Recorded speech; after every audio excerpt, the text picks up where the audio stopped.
আরহামকে হারিয়েছি আপনি বলেছেন, this is an absolute wrong statement. আমি আপনাকে একটু বলি, আরহামকে আমরা হারাই নেই।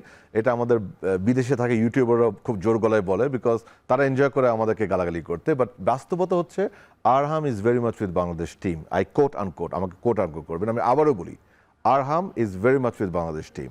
আরহাম এখন পড়াশোনা করছে, তার প্যারেন্টস, তার ফ্যামিলির priority is education, which is very normal. আমি হয়তো আমার ছেলের ক্ষেত্রে তাই করতাম। সো তার বাবার সাথে প্রত্যেকটা উইন্ডোর আগে আমার কথা হয়, ব্যক্তিগতভাবে কথা হয় তার বাবার সাথে। এবং তার বাবা আমার কাছে হোয়াটসঅ্যাপে মেসেজও আছে, উনি বলেছে এই বছর ইজ ভেরি ডিফিকাল্ট, বাট আগামী বছর he is very hopeful to send Arham.